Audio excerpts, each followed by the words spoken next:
naza penza na intention te ya koganga makasi, naza na posa tosukisa na makambo ekoki kopesa biso makoki ya koyeba kobima na boloko ya solo pe kokota na nkembo. Alléluia. Pendant 31 jours, il était question que tu abordes Maman Likambo, Otoloraki, de la prison à la gloire. Kobima na boloko kokota na nkembo. Des premiers jours jusqu'à aujourd'hui, nous avons eu des responsabilités parce que nous étions beaucoup comme pasteurs. On peut quitter de la prison et accéder à la gloire. Et notre tête d'application est une personne qui a connu la prison, mais qui n'est pas restée dans la prison éternellement. Bartimée nous apprend déjà que la vie est faite de 2 saisons. Bartimée a connu une saison d'aveuglement qui se vit comme une prison pour naïe. Et Bartimée a aussi vécu une autre saison de la vie qui est le recouvrement de vie, qui est le symbole d'une gloire. Parce que Bana et Bandeli, au-delà de la définition de Mokili, au-delà de Boloko, et ça et Sika Oye Bongisama, pour na Obumba Bato Oyo, Babuki Nibeko, Obaza privé na liberté. Tolega qui est tout qui de moi libanda, il y a définition de la dictionnaire. La grande pensée à prison pour Nabiso, ils allaient quitter la prison qui se définissait comme un endroit où on enferme les personnes condamnées à la privation de liberté. Tolega qui était prison pour Nabiso, ils allaient le moderne état de vie. Pour nous, la prison, c'est fait comprendre par un état de vie. Mais malheureusement, cet état de vie reposait sur beaucoup de choses. Toloba qui était boloko pour Nabiso, ezalaki elembo ya bomoi. Oyo esimama ki na makambo, mais makambo wana ezalaki mingi ya mabe. Toloba ki toyebisa na moto ete boloko ekoko zala elembo d'une vie sous la dépendance. Peut-être quand nous parlons de Bartimée, tu te dis que je ne m'appelle pas Bartimée. Au Kokolobaye te makambo Bartimée, peut-être Talingate parce que je m'appelle Chiban. Je m'appelle Jancy, je m'appelle Eric. Mais ici, même si tu ne t'appelles pas Bartimée, mais nous avons voulu faire un lien entre toi et Bartimée par rapport à la réalité de la vie de Bartimée et la réalité de ta vie.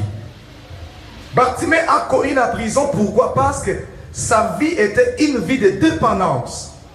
Nabomoto, celui qui vit une vie de dépendance, c'est celui qui a des désirs.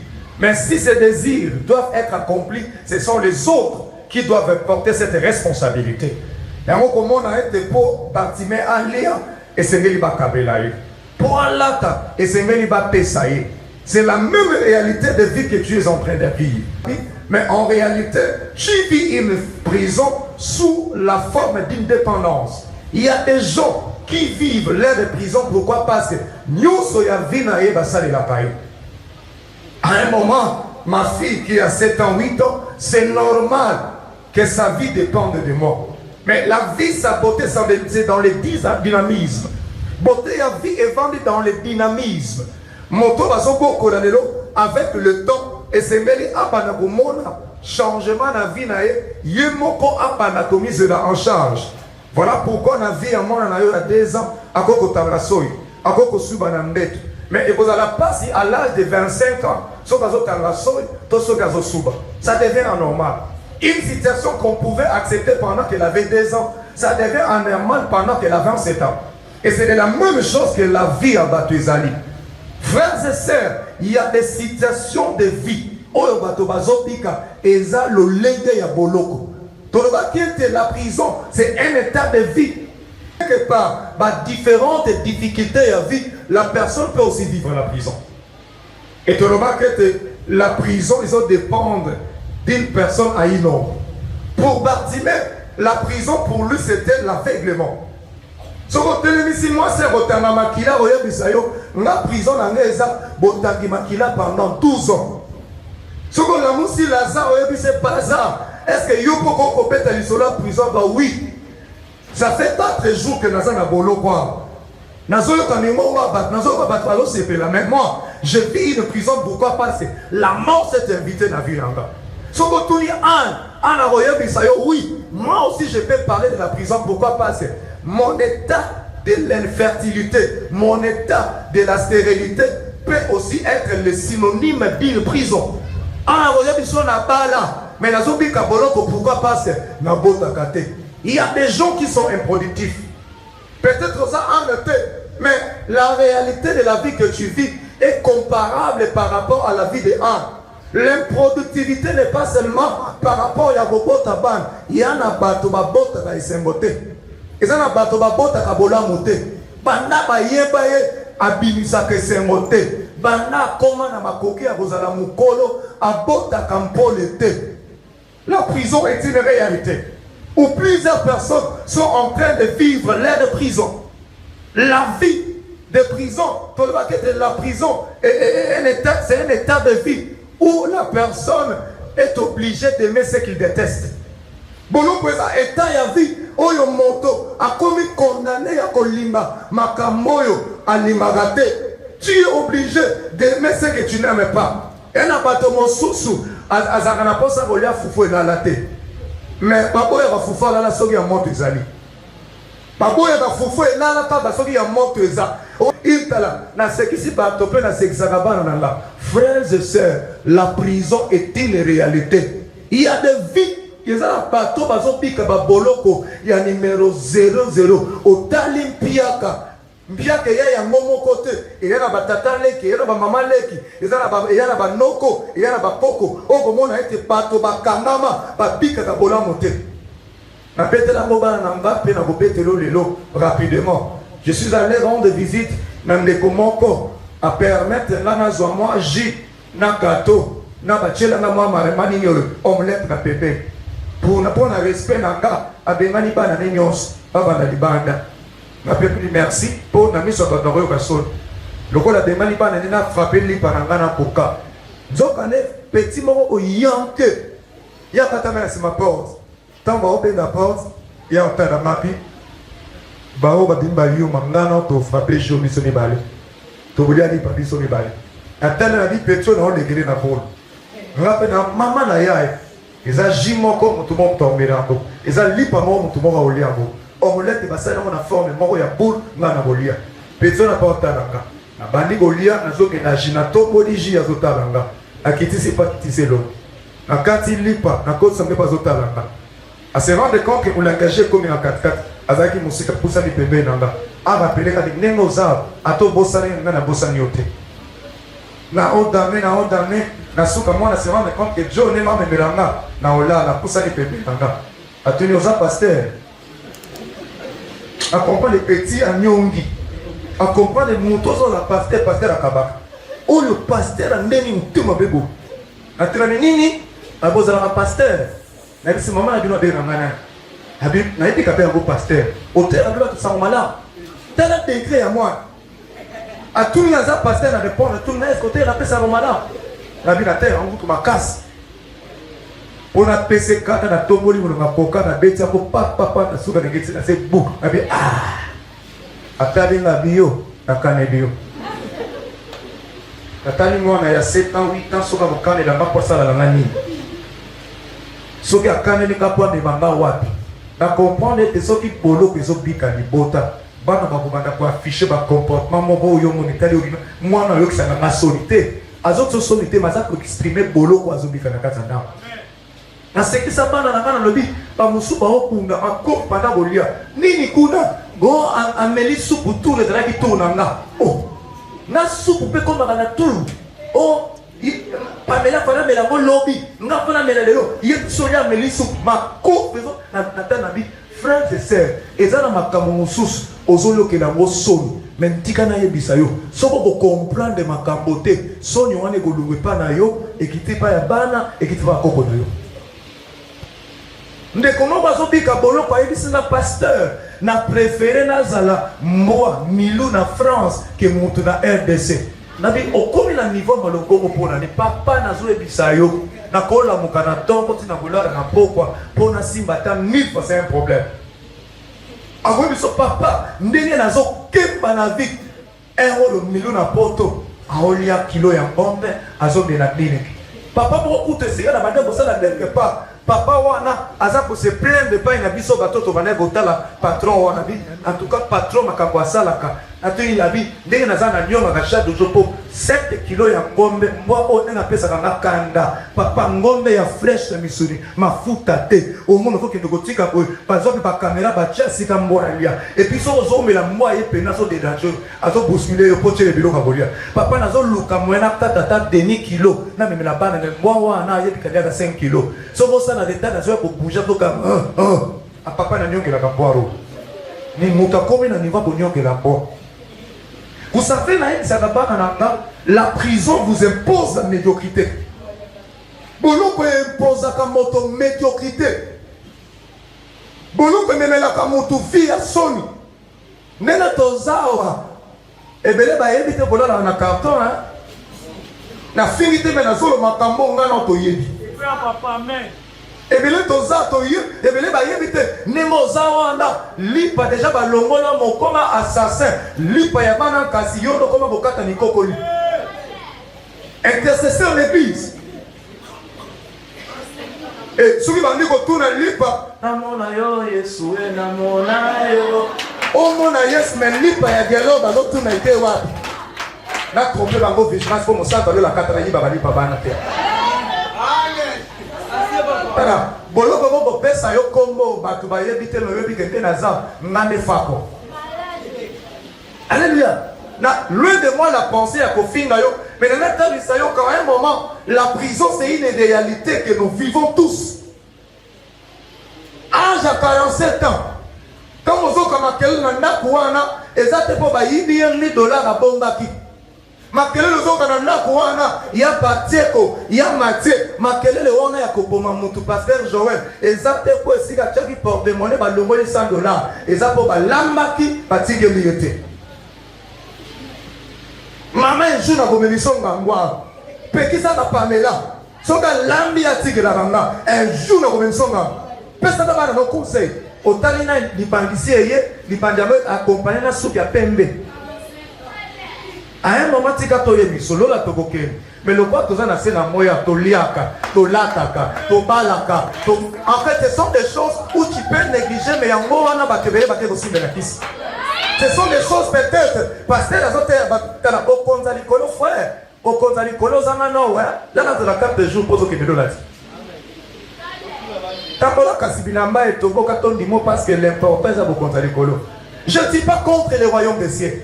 Mais nous sommes des dieux. Et pourtant j'avais dit que vous êtes des dieux. Un Dieu ne souffre pas na poste erolia. Un Dieu a souffert na makamagolata.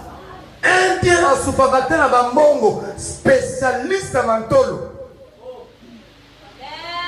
La ligne de Samotomoko, la prison est une réalité. Mais la prison n'est pas une finalité. La prison peut être une réalité. Mais la prison n'est pas une finalité. Celui qui vit la prison peut aussi admirer la gloire. C'est possible de vivre l'autre saison de la vie. Lui, besoin va être l'autre et l'autre, c'est la ganatango nango. Nkembo, eza eleko ya vie ou elefant sami na esembo. Nkembo, eza eleko ya vie elefant sami na développement. Nkembo, eza eleko ya vie ou elefant sami na bonheur. Voilà pourquoi Anna Royer Bisayo, j'ai connu la prison de la sérénité, j'ai aussi connu la gloire de la maternité. Bâtiment Royer Bisayo, oui, j'ai goûté à la prison de l'aveuglement, j'ai aussi goûté à la gloire du découvrement de vie. Mon corps a été dans Royer Bisayo. Les 38 ans, je l'ai connu. J'ai connu aussi le prends ton lit et marche. Je ne sais pas ce que tu as vécu. Je ne sais pas la prison où tu as été détenu. Mais n'importe quoi, la gloire est une possibilité. La gloire peut aussi être une réalité pour ta vie. Mais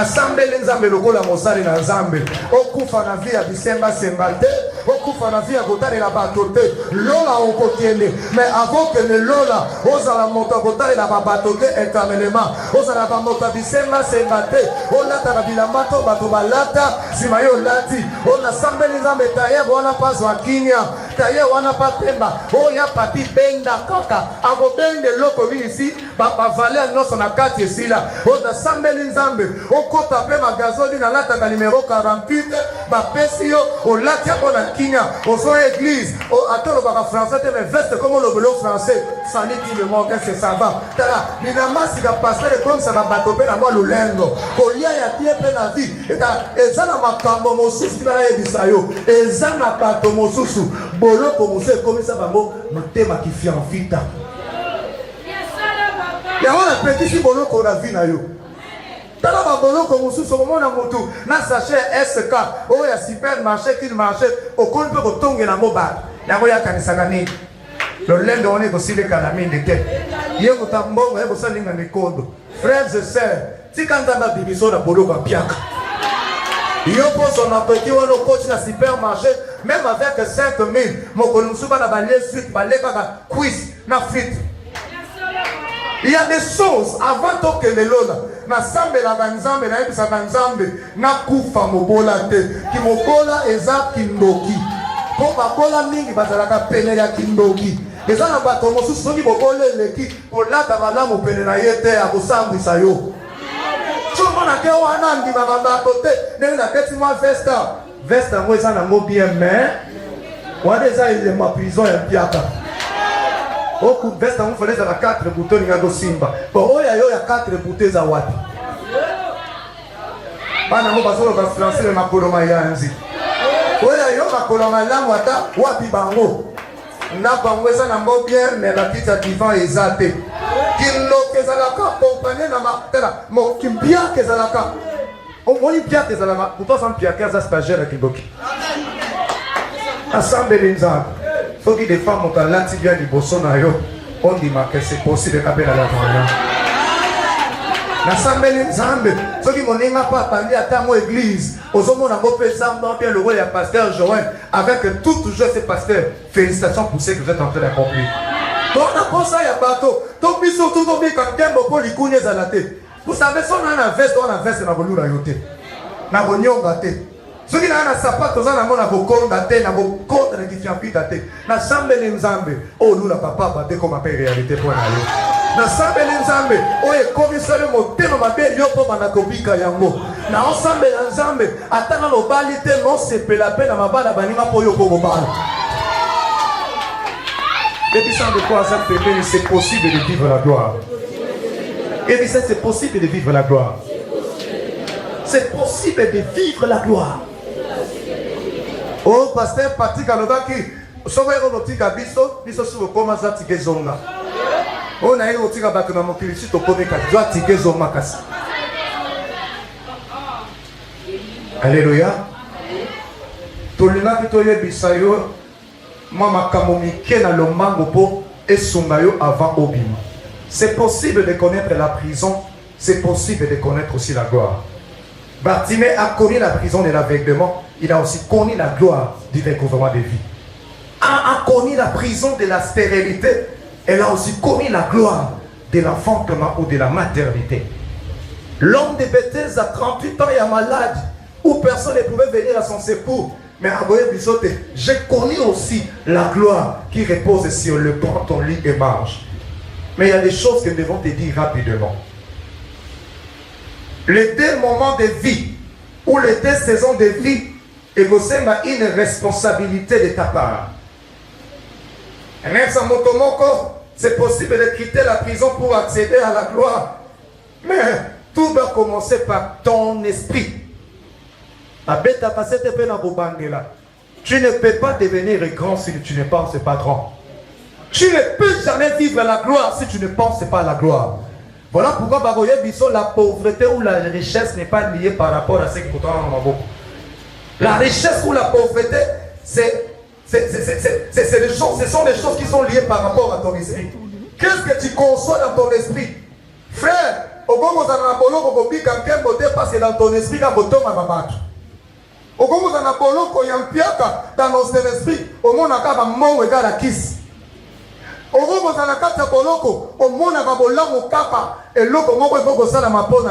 C'est comme ça les gens qui vont demeurer dans la prison éternellement, parce que si tu ne conçois pas la gloire dans ton esprit, elle ne viendra pas vers toi.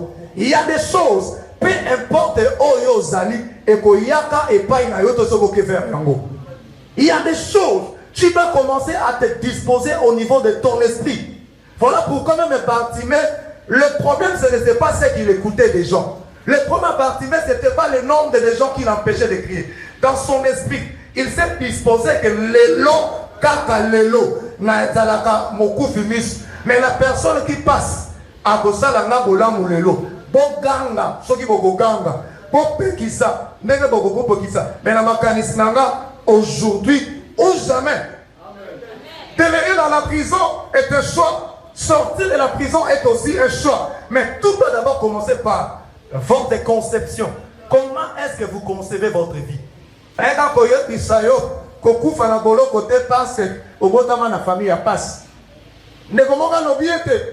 ne devient pas ce qu'on a été. Alléluia. On ne devient pas d'où nous venons.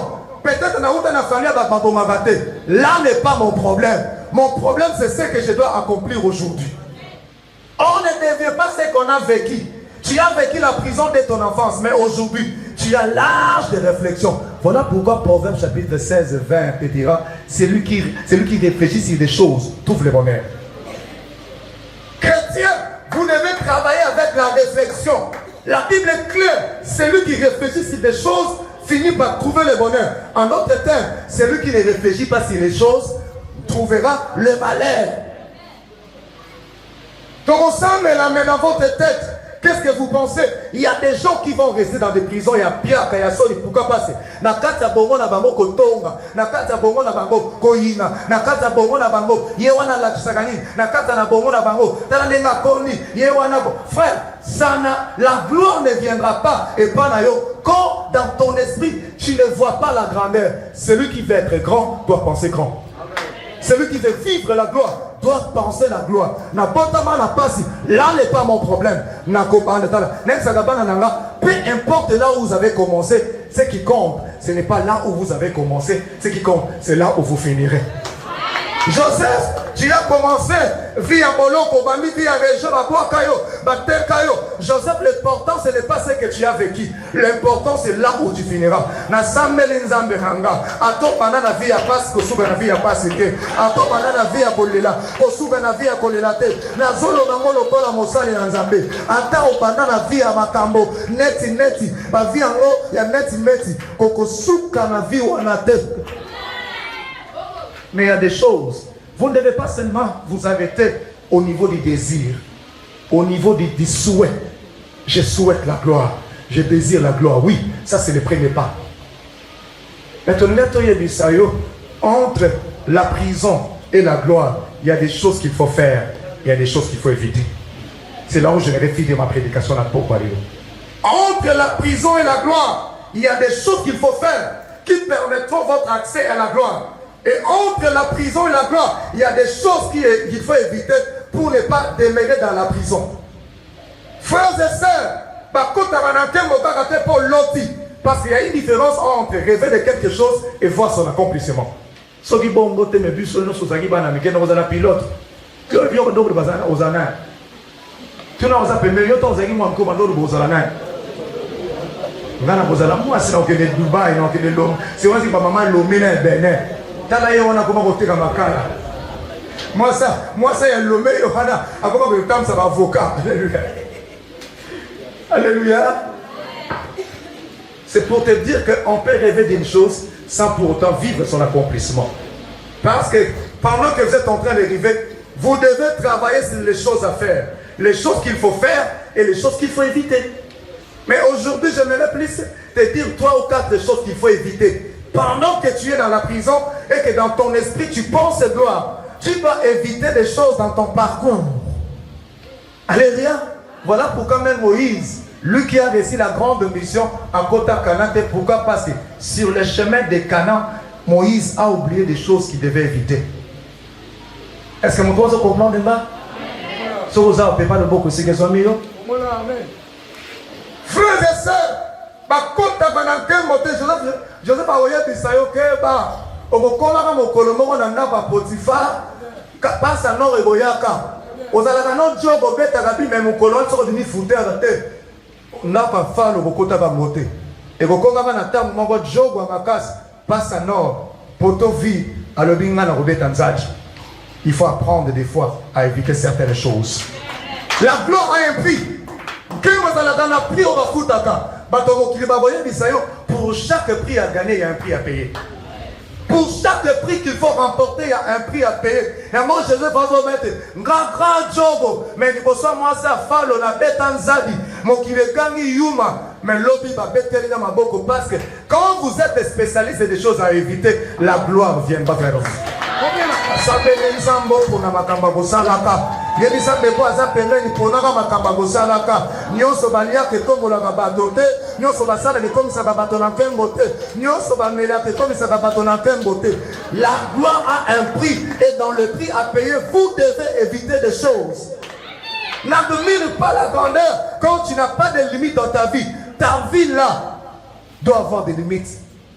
Quand on a tout ce qui est populaire n'est pas toujours juste. Et tout ce qui est juste n'est pas toujours populaire.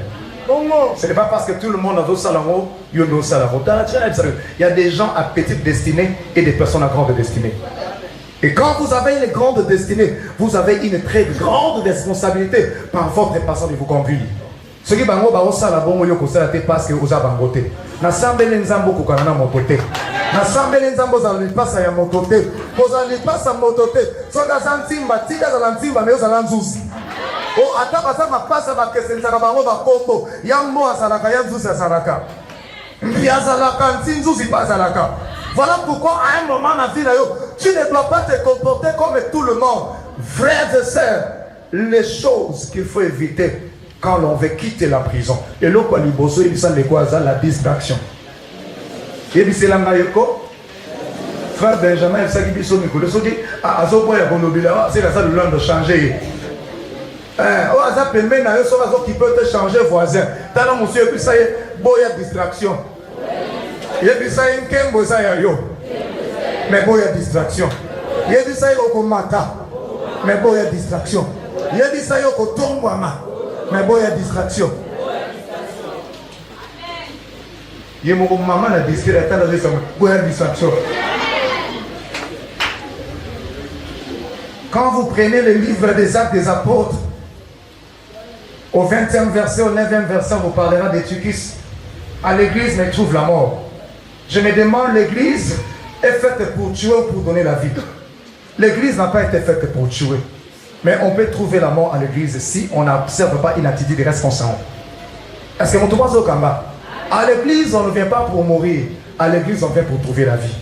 Mais le frère de Tikis trouve la mort à l'église. Pourquoi? Parce que quand votre attitude ne correspond pas par rapport à ce que vous devez être, même à l'église, votre papi passe. 20 ans d'église, mais même dans 20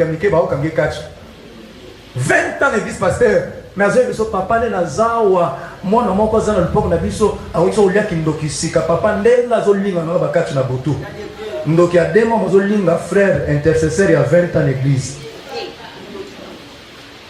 La distraction, il y a boya distraction. Bata français bagoye biso la distraction, c'est l'inapplication ou l'inattention de la pensée aux choses dont on devait s'occuper. Alléluia. Il faut na musala. Alléluia. Mais pour na musala, il faut na tanga. Pour qu'on connaisse que les goluka musala aussi na diplôme d'état. Alléluia. La gloire musala, mais elle liée par rapport à diplôme d'état. C'est que le moteur zo kanisan kembo ya musala. Et c'est que ma kanisnae motema na yeta la mine est à la classe. Parce que c'est comme si la gloire est une conséquence. Ya moto attend des classes. Ata lo yenge eza na yebi ke kembo nanga eza il faut nazo musala ya $1000 mais pour nazo musala $1000 makanisi motema nzoto nanga il faut tanga bien mokomona ye nakomata nazamonelaka nakosimba bakotanga komo na mwana mboko frère lobi ekoleka lelo mais boya distraction hein. À un moment vous devez arrêter avec une vie qui repose sur les répétitions des slogans. Aïe aïe aïe. Alors on les allélo, l'ode boleka lelo na nani. Bana na nini. Bana baso na l'ode boleka lelo, maman a dit ta gloire est liée par rapport aux études. Et l'autre, ça, l'ima classe, tanga malamu pour un jour, au lieu qu'en interview, oui, ou à diplôme au Pessiango. Frères et sœurs, il y a des choses que Dieu fera, il y a des choses que toi tu feras. Amen. Ça va pas dans la chibangu. Et l'autre, on a la chance. Et quand l'opportunité rencontre la formation. Et l'autre, on a la chance, c'est quand l'opportunité rencontre une formation. Dieu crée les opportunités, Pasteur Joël. Mais c'est toi qui dois apporter la formation de la connaissance. La mbogam Congo bazana posa ba informatiser la série. Oyeba na mototé na série nenzam ba créer opportunité ba sélectionner Congo na yo ya ba bosa la test yo mozokabo. Na moi salinga ngolo et ceux qui wana te. Po ba pesa yo musala ya informaticien okoleka na test. Na tango na nzamba lobwe. Alléluia. Na tango wana nzamba ili ke osala ka informatif. Il est asalika ka par na ya pour créer opportunité. Et toi, maintenant, tu dois apporter ta formation. J'ai été à l'ISES, ma formation en tant qu'informaticien. C'est à mon tour maintenant d'apporter ma formation pour qu'en fait, formation, dans la écoute une opportunité, pas payer ça à Moussala. Étant bon, dans la classe,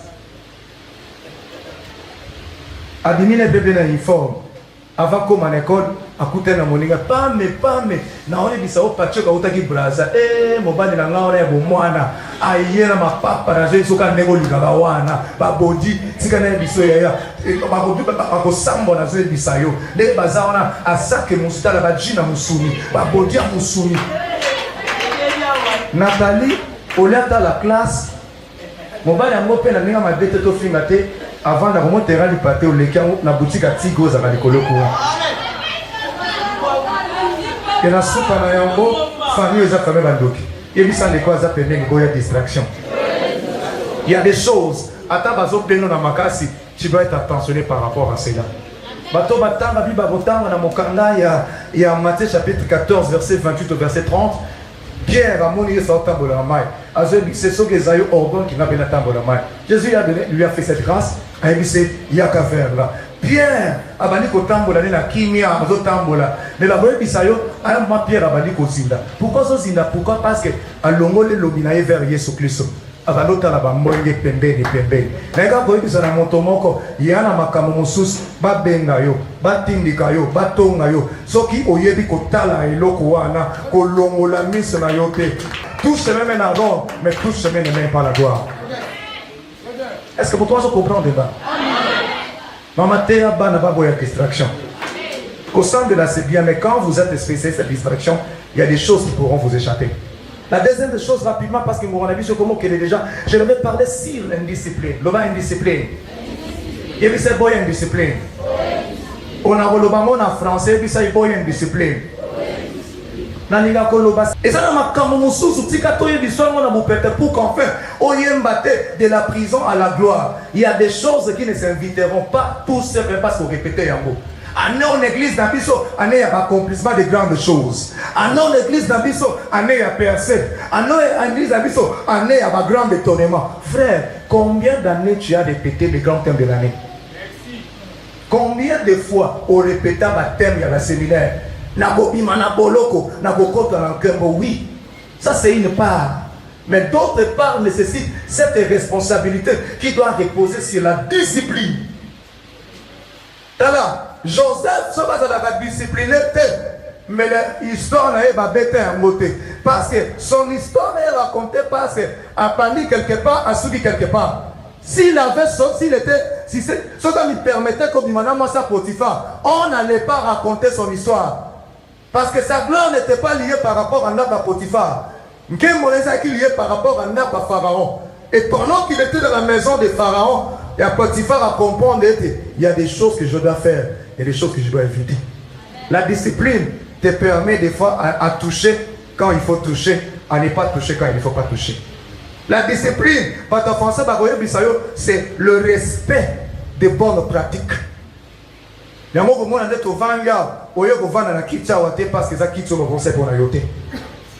Voilà pourquoi l'église ce n'était. Voilà pourquoi il y a une église la vie que tu vois là, il y a le règle de conduite qui te permettent de vivre en harmonie avec la vie. Problème n'est pas ça. Problème n'est pas tambula. Bivana vanga yaya. Toko pika, toko mata, toko zwa. Otapula kana banzena nini. Quand on n'est pas discipliné, quand on n'est pas discipliné, on est ami de tout le monde.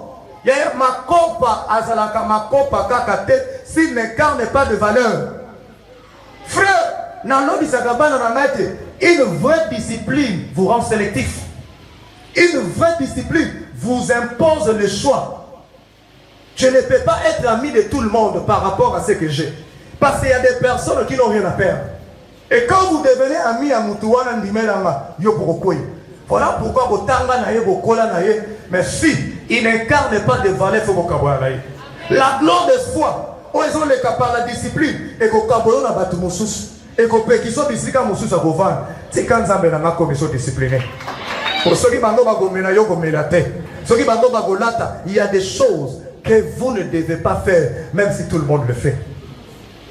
Si la gloire a un prix à payer, le prix à payer, c'est la discipline. Boya manque de discipline dans la vie. Et ça, c'est biloko mosusu. Et quand on compte dans mon okonayote, bisita mosusu, okoki ko fanda te.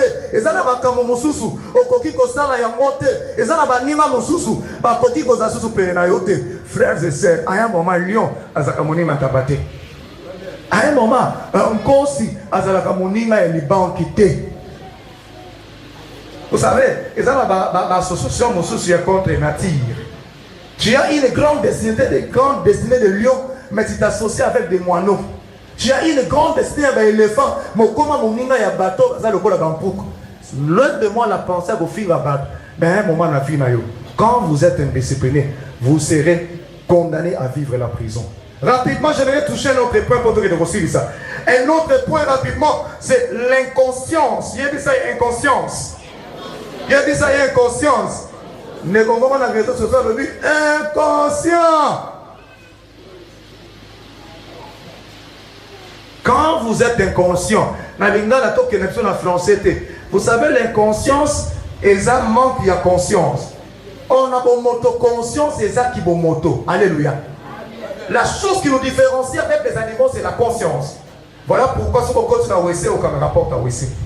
Voilà pourquoi ce qu'on limbolia au sogola ramabo. Voilà pourquoi c'est la conscience. L'animal qui bon moto. L'homme qui n'a pas de conscience est un animal. Et l'animal est obligé à vivre n'importe quelle vie.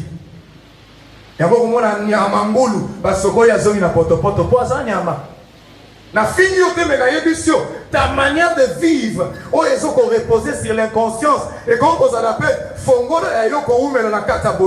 l'inconscience, on dit qu'inconscience, papa Joël, pour moi, quelle conscience est allée.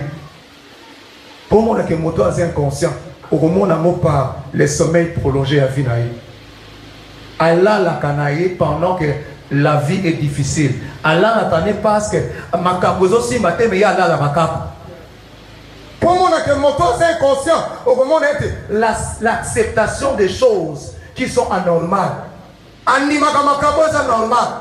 Bakota bango na ndako mukero ana même na 50 ans et bon on a okenewa. Misali sana on a mokote to finana kana ndako wana.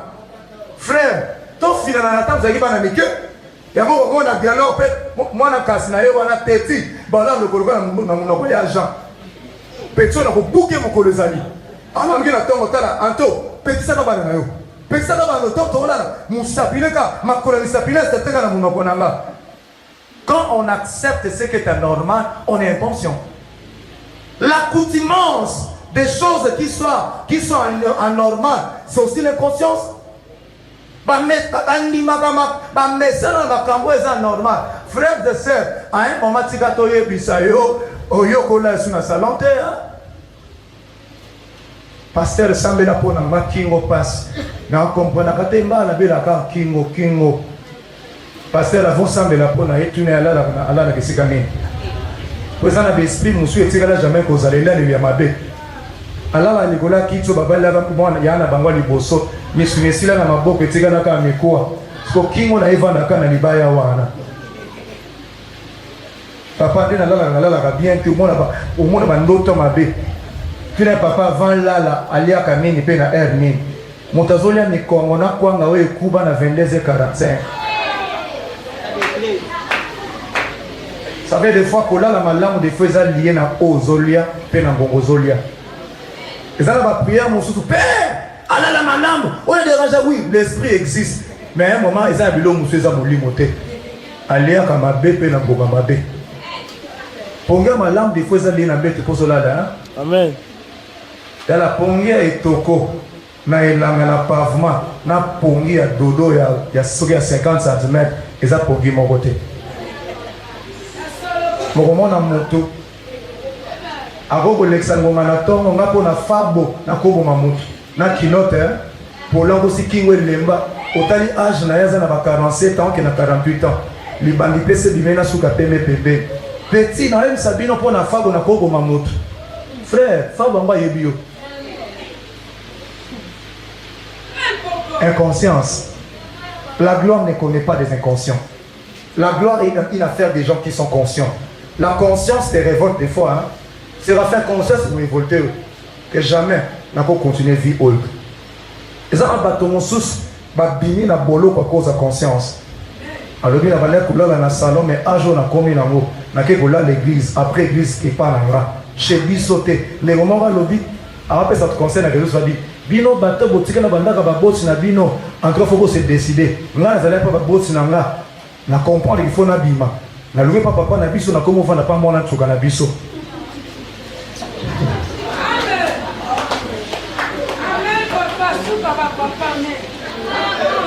Attendez moi loué papa boss na bino au comment vendre ya na kono moi na li campagne moi na li tonge là moi na li tonge dans moi je vendre pas banane femme wana nsuka na bino polaka na kiti tanga zona kingasani ya ngala ko na litonge iso bana bondol mona bandala ngo vanda ka pa banani et pas na yota et pas ya bato so tali pe relation ya mona bato wana za musika makasi ndeko basala ko banko yo pe teti déjà na mikono ba tu ko za mona litonge tanga zo wana pantalon à deux filles sapato à deux filles pamela pe kizengi to mamole parce que vie ça va vieux comment dit quoi yoga obuka na petit masolo za kotot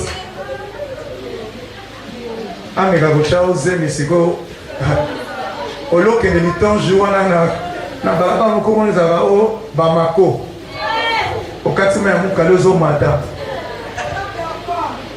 akomo tuni bon parce que comment diketa o yebo tena ngala fa passer ya blé et là on va dire faut pas bosser nango facilement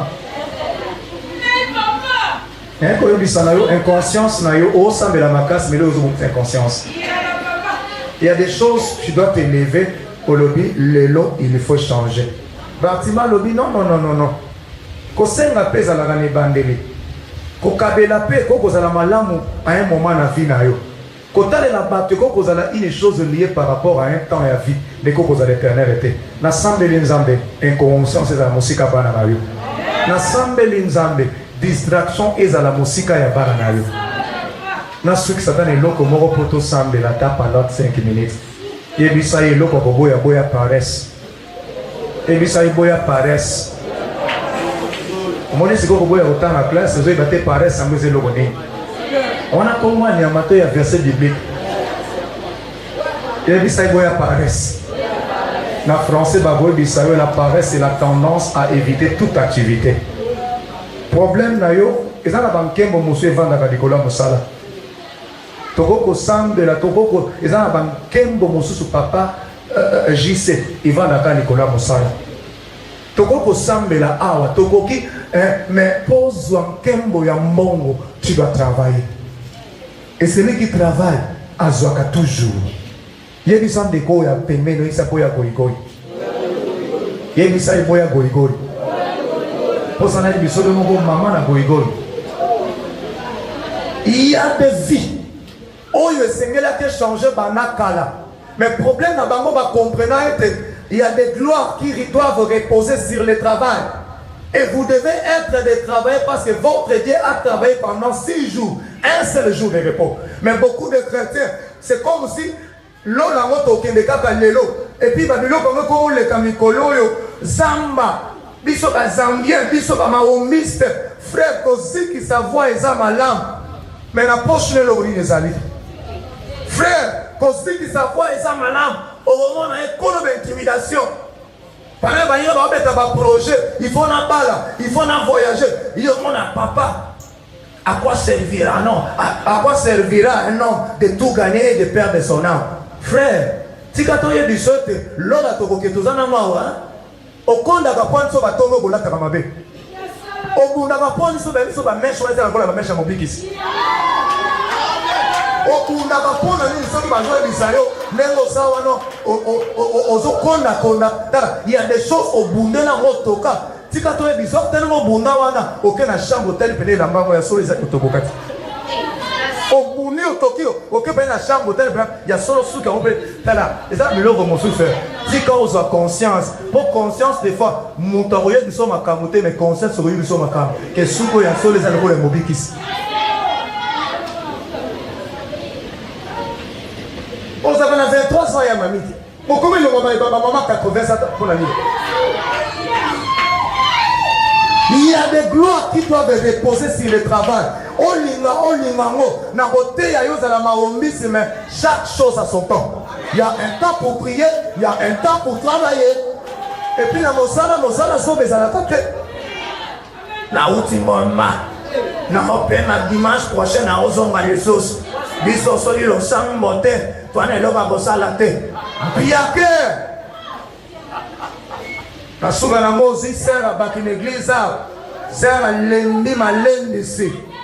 Lenga na tega we kokite lobi mwana bapayo kotalo aye na kopa bolingo yo komi vice berger. Ma sœur, mets-toi assis.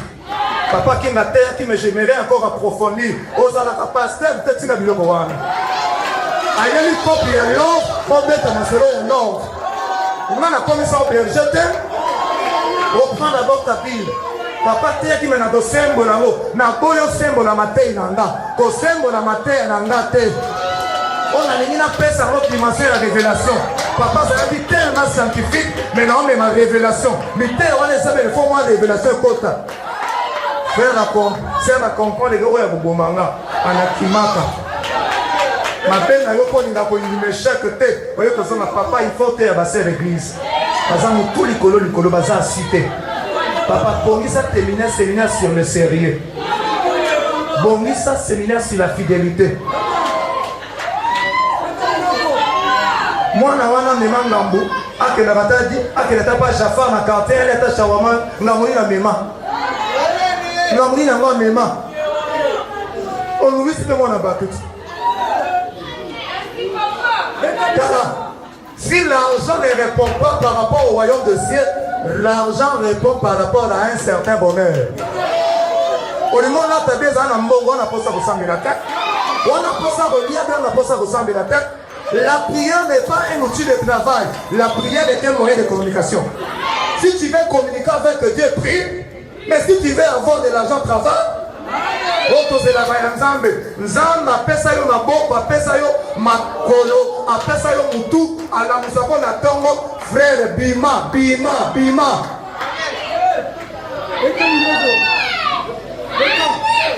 na mais Joseph bana ko libo la bandote c'est qui boulot na yera c'est qui boulot na ko libo la ndoto avanda na kopo na ko libo la ndoto.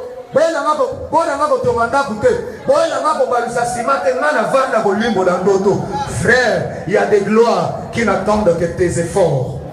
Il y a des gloires qui attendent que un sacrifice na yo ya musala. Autant Matthieu chapitre 4 était prophète makufi na banyongo. Mosala nzamba tena banyongo ba karabana. Na bengani molimo ya rondo sans travail. Rondo la loboko moko, buno la loboko.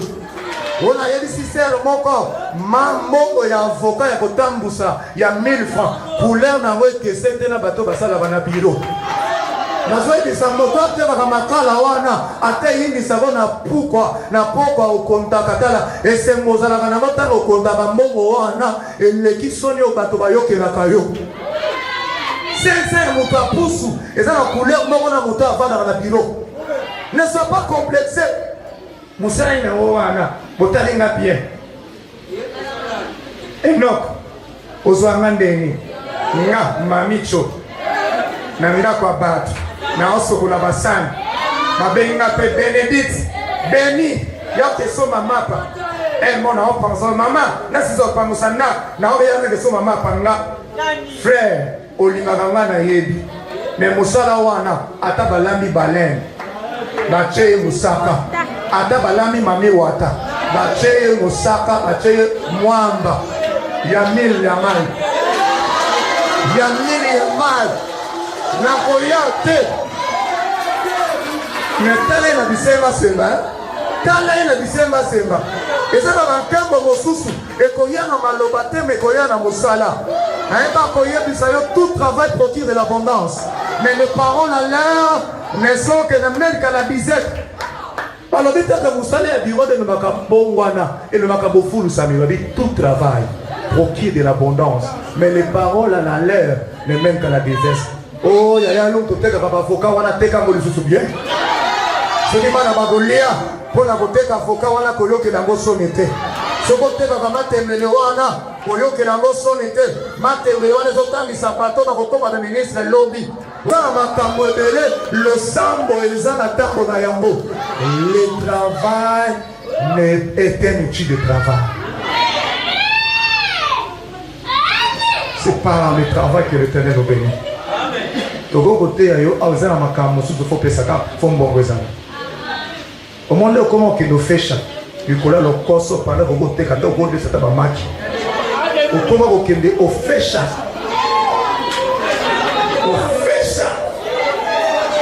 yo côté au côté ça va marquer yo côté c'est ta boudette Evident leo yawana oye la shawama oko kala yaya na sexy ba na pasteur baron ya le clair le lendo za na ngo wana go sumbe yaya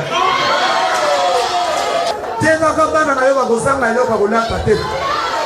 Sala bana na yoba gotelela te. Babo koma bana na yote na goza pouvoir likolo na bango. Teta matebele tabisa bango moko kobeta bango tolo te. Ya masana bana no sumo ya bala izate po noko atangisa ye avant de la libala na ye. Na sambeli nzambe